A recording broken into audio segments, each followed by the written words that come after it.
Hello everyone, welcome back to my channel happy moments. तो last part में हम लोग देखे थे वांग जी सीचेन, सुजुई और जिंगी को कार में बैठाते हुए हॉस्पिटल से निकल के घर की तरफ जाने लगता है। तो आज का पार्ट हम लोग शुरू करते हैं। वांग जी पूरा साइलेंस होकर ड्राइव कर रहा था। सीचेन वांग जी से कुछ पूछने का हिम्मत ही नहीं जुटा पा रहा था, लेकिन जैसे ही एक सिग्नल पे कार रुका, सीचेन फाइनली वांग जी से कहा, वांग जी तुम एंगेजमेंट को लेके श्योर हो? ये सब कुछ थोड़ा जल्दी नहीं हो रहा है? और तुम सिजुई से इस बारे में कुछ पूछे हो कि नहीं? सिजुई भी इस बारे में कुछ बोलने वाला था, लेकिन वांग जी कहा, हम लोग इस बारे में अभी बात नहीं करते हैं, घर जाके हम लोग बात करेंगे। फिर से वांग जी कार को स्टार्ट किया और कार के अंदर फिर से साइलेंस हो गया। लेकिन सडनली सीचेन नोटिस किया वांग जी के लेफ्ट स्लिप में ब्लड लगा हुआ है। तो सीचेन जल्दी से पूछा, वांग जी तुम्हें कहीं पे चोट लगा है? तुम्हारे लेफ्ट आर्म में ब्लड लगा हुआ है। वांग जी तुरंत अपना नजर हाथों की तरफ लेके गया और वो देखा उसके व्हाइट शर्ट में किसी का खून लगा हुआ है। सीचेन ने नोटिस किया वांग जी वो देखते ही उसका स्टीयरिंग का पकड़ बहुत ज्यादा टाइट हो गया है और वांग जी कहा, नो आई एम फाइन। लेकिन सीचेन को तभी याद आया कि सिर्फ वो नहीं, विंग भी ब्रोकन ग्लास से हर्ट हुआ था और वांग जी का रिएक्शन देखते हुए वो समझ गया ये किसी और का नहीं, विंग का ही ब्लड है। वो लोग जैसे ही अपने घर में एंटर किया, वांग जी सीचेन को काउच पे बैठाया और उसके साइड में बैठते हुए कहा, ब्रदर आप सच में ठीक हो? मुझे आपका घाव देखने दो।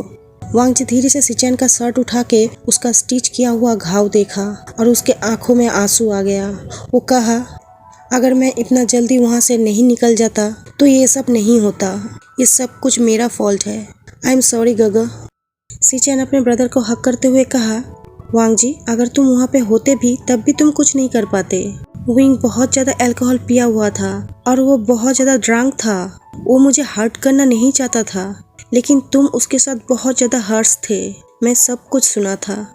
वांग जी ये सुनते हुए कुछ कहा तो नहीं, लेकिन हक को और भी टाइट कर लिया और सीचेन अपने बातों को कंटिन्यू किया। और वांग जी ये एंगेजमेंट का क्या? तुम सडनली ऐसी चीज़ कैसे अनाउंस कर सकते हो? और मुझे ये सब के बारे में कुछ क्यों नहीं पता? वांग जी कहा, आई एम सॉरी, मैं ये सब के बारे में सोचा नहीं था। मैं जस्ट बहुत गुस्सा हो गया था और मैं सच में चाहता था विंग को पुश करना और इसीलिए उस टाइम मैं बिना कुछ सोचे समझे एंगेजमेंट के बारे में बोल दिया। फिर वो सिजुई की तरफ देखते हुए कहा, मैं फिर से तुमसे माफ़ी मांग रहा हूँ सिजुई। चलो अगले 2 दिन के अंदर हम लोग अनाउंस करते हैं हम लोग का ब्रेकअप हो चुका है। मैं सच में ये सब कुछ बिना सोचे समझे किया। अब मैं तुम्हारा भी लाइफ डिस्ट्रॉय कर रहा हूँ। I am really really sorry. अब हम लोग ये सब कंटिन्यू नहीं करेंगे। सिजुई वांग जी के सामने बैठते हुए कहा, लंजा अपने आप को ब्लेम करना बंद करो। मैं ऑलरेडी तुमको बोल चुका हूँ, मैं जो कुछ भी कर रहा हूँ मैं तुम्हारा बेस्ट फ्रेंड हूँ, इसीलिए कर रहा हूँ। और तुम्हें इस तरह का सोचने की कोई ज़रूरत नहीं है कि तुम मेरे लाइफ को डिस्ट्रॉय कर रहे हो। और फिर अगर हम लोगों का एंगेजमेंट हो भी जाए तो फिर क्या होगा? कुछ भी चेंज नहीं होगा। ये रिलेशनशिप फिर भी फेक ही रहेगा और हम लोगों के ऊपर कोई शक नहीं करेगा। ये सुनते हुए वांग जी सुजुई के ऊपर चिल्लाते हुए कहा, सुजुई तुम अभी अपने आप को सुने हो? तुम क्या बोल रहे हो? हम लोग एंगेज होने जा रहे हैं। इसका मतलब है अब से हमेशा तुम्हारे नाम के आगे मेरा नाम ऐड होगा और शायद ये फेक एंगेजमेंट प्रूफ करने के लिए हम लोग को शादी भी करना पड़े। तब क्या होगा? तुम ऐसे एक पर्सन के साथ अपना पूरा लाइफ बिता पाओगे जिसे तुम प्यार नहीं करते हो? और तुम कैसे ये फेक एंगेजमेंट लाइफ के लिए अग्री हो सकते हो और फेक मैरिज लाइफ के लिए? आयुन, मैं तुम्हारे साथ लंदन में 5 साल बिताया। मैं तुम्हें बहुत अच्छे से जानता हूँ। तुम सच में एक ग्रेट पर्सन हो और इस वर्ल्ड के बेस्ट पर्सन को तुम डिजर्व करते हो। तो क्यों तुम मेरे साथ हेल में रहना चाहते हो? अब सुजुई वांग जी का हाथ पकड़ते हुए कहा, लंजा मैं पहले ही बोल चुका हूँ, मैं जो कुछ भी कर रहा हूँ एक फ्रेंड के लिए ही करता है। और तुम्हारे साथ एक फेक मैरिज लाइफ बिताना ये उतना भी बुरा आइडिया नहीं है। हम दोनों फ्रेंड्स मिलके खुद का एक अपना वर्ल्ड बना सकते हैं। और मोस्ट इम्पोर्टेंटली तुम मुझे ये बोलना चाहते हो कि मैं अगर तुम्हारे साथ लाइफ बिताया तो मेरा लाइफ का हेल बन जाएगा? इसका मतलब तुम्हें पता ही नहीं ट्रू फ्रेंडशिप का मीनिंग क्या है। मैं तुम्हारे लिए सब कुछ कर सकता हूँ। तुम अब मेरे साथ फाइट करना बंद करो और हम लोगों के एंगेजमेंट के लिए प्रिपरेशन स्टार्ट करो। अब वांग जी बहुत ज़्यादा गिल्टी फील करते हुए कहा, तो फिर रुलान का क्या होगा? तुम उसके साथ परफेक्ट लव लाइफ बिता सकते हो जो तुम डिजर्व करते हो और मैं सच में इस चीज़ का रीज़न नहीं बनना चाहता हूँ। सुजुई ऐसा नहीं करते हैं, ठीक है? मैं ये सब सोचा ही नहीं था एंगेजमेंट अनाउंस करने से पहले। अगर मैं अब अनाउंस करूँ हम लोग का ब्रेकअप हो चुका है क्योंकि मेरा किसी और के साथ अफेयर था, ऐसा ही कुछ।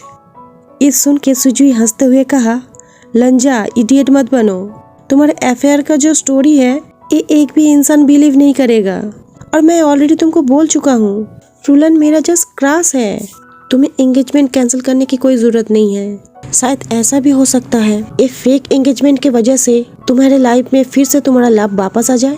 हम लोगों को एवरी पॉसिबिलिटी सोचना चाहिए। सो प्लीज लंजा, जैसे तुम प्लान किए हो ठीक वैसा ही करो, मैं तुम्हारे साथ हूँ। सीचेन को सुजुई के आंखों में डिटरमिनेशन दिखाई दे रहा था, तो सीचेन सुजुई के हेड को पेट करते हुए कहा, मैं सच में ग्लैड हूँ तुम दोनों के जैसा जूनियर पाके। Thank you so much Wang ji को हमेशा सपोर्ट करने के लिए। अब वांग जी सीचेन को पकड़ के खड़ा किया और कहा, जिंगी सुजुई, तुम दोनों को 1 वीक के लिए ऑफिस का सारा काम संभालना पड़ेगा क्योंकि मैं गगा के साथ घर में रुकने वाला हूँ। अगर तुम दोनों को कोई भी हेल्प की जरूरत हो तो तुम दोनों कभी भी हम लोगों को फोन कर सकते हो। क्या तुम दोनों ये सब संभाल पाओगे? तो दोनों ही येस कहा और वांग जी केयरफुली सीचेन को उसके रूम में लेके गया। अब जिंगी सुजुई से पूछा, सुजुई तुम एंगेजमेंट को लेके श्योर हो? तुम्हें नहीं लगता है कि तुम बहुत ज्यादा दूर जा रहे हो?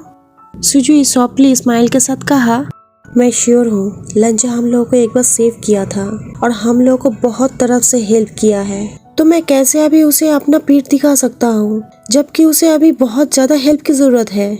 जब हम लोग फर्स्ट ईयर स्टूडेंट्स थे तो सडनली लिंडा सुसाइड कमेंट की थी और सब लोग हम लोगों के ऊपर शक करने लगे कि हम लोग उसे पुश किए थे सुसाइड कमेंट करने के लिए क्योंकि वो हमारे साथ रिलेशनशिप बनाना चाहती थी और हम लोग बहुत बार उसे रिजेक्ट किए थे और इसीलिए हम लोगों के ऊपर कोई भी बिलीव नहीं कर रहा था। इवन एक भी चाइनीज स्टूडेंट भी हम लोगों को हेल्प नहीं किया था उस टाइम। वो लंजा ही था जिसने हम लोगों के ऊपर बिलीव किया और हम लोगों को हेल्प किया।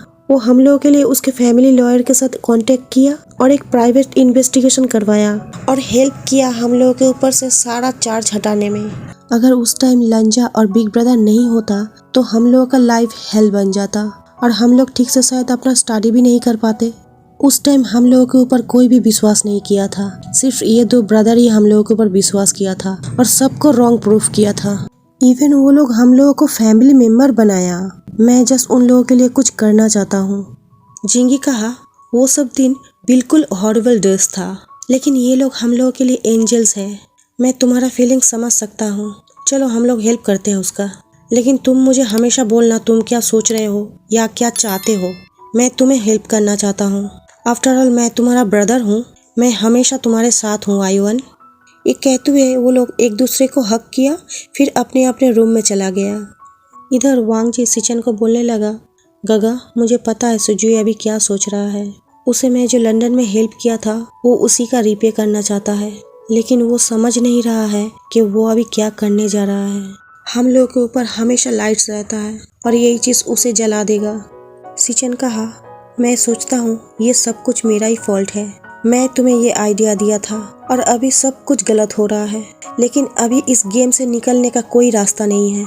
मैं शायद सेल्फिश जैसा बातें कर रहा हूँ, लेकिन हम लोग जो झूठ से एक वर्ल्ड क्रिएट किए हैं उसे ऐसे ही कंटिन्यू रखना पड़ेगा वांग जी। अभी इसके बारे में इतना मत सोचो, आज का दिन रियली में बहुत स्ट्रेसफुल था। So just go to sleep now, कल हम लोग इस बारे में बात करेंगे। वांग जी पहले सर हिला के हाँ कहा, फिर बोला, मैं आज आपके साथ ही यहाँ पे सोने वाला हूँ। मैं अभी फ्रेश होने जा रहा हूँ लेकिन वापस यहाँ पे आ जाऊँगा। ये कहते हुए वांग जी अपने रूम में चला गया। वो अपने रूम में एंटर करते ही वो मिरर की तरफ देखने लगा। वो नोटिस किया उसके शर्ट के स्लीप में उसके लव का ब्लड लगा हुआ है और तभी उसे याद आ गया विंग के पेनफुल फेस। वो रोते हुए कहने लगा, क्यों लनवांग जी, क्यों तुम उस पर्सन को हर्ट किए हो जिसे तुम हमेशा चीयर करना चाहते हो, जिसके फेस में हमेशा तुम स्माइल देखना चाहते हो। आई एम सॉरी विंग, मैं तुम्हें हर्ट करना नहीं चाहता था। आई एम सॉरी, मैं चाहता हूँ तुम मेरे पास वापस आ जाओ। मैं तुम्हें तुम्हारा गलती एहसास कराना चाहता हूँ जिसके लिए मैं ये डिस्गस्टिंग गेम खेल रहा हूँ। मैं एक इनोसेंट लाइफ को रोन रहा हूँ। ओह गॉड, मैं अभी क्या बन गया हूँ, मैं अभी ये सब क्या कर रहा हूँ। विंग जस्ट मेरे पास वापस आ जाओ, मैं सब कुछ स्टॉप कर दूंगा, just come back to me. फिर वांग जी उस शर्ट को उतार दिया और उस ब्लड को टच करते हुए उसे स्लोली केयर करने लगा। फिर वो उस शर्ट को अपने क्लोजर में रख दिया, वो भी बहुत केयरफुली, जैसे कि वो विंग को केयर कर रहा है। उस रात को दोनों ब्रदर कोई भी नहीं सो पाया।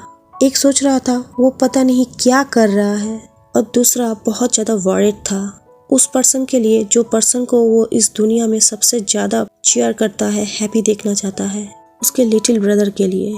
उस रात को विंग ना ही वेंजिंग के अपार्टमेंट में गया और ना ही अपना और जंगशा के अपार्टमेंट में गया, वो अपने पेरेंट्स के हाउस में गया। वही एक ही चीज़ उसके बायोलॉजिकल पेरेंट्स उसके लिए छोड़ के गया था। उसके पेरेंट्स का डेथ हो गया था एक कार एक्सीडेंट में, तब वो बस 4 साल का था।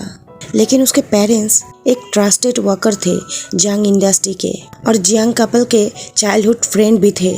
इसीलिए विंग के पेरेंट्स का जब डेथ हो गया तो जियांग कपल्स विंग को एडॉप्ट कर लिया था। और जब विंग अपसेट या लॉस फील करता था तब वो इस हाउस में आता था, क्योंकि उसे इस हाउस में आके लगता था कि वो उसके पेरेंट्स के साथ है। उसका लंजा के साथ ब्रेकअप होने से पहले लंजा को वो इस हाउस में लेके आया था, लेकिन ब्रेकअप होने के बाद विंग कभी इस हाउस में नहीं आया था। विंग नहीं था जो इस हाउस को देखभाल करता था और सब कुछ मेंटेन करता था। 6 साल बाद विंग आज इस हाउस में आया।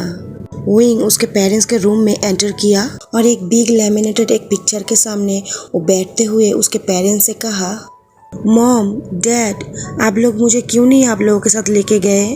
क्यों?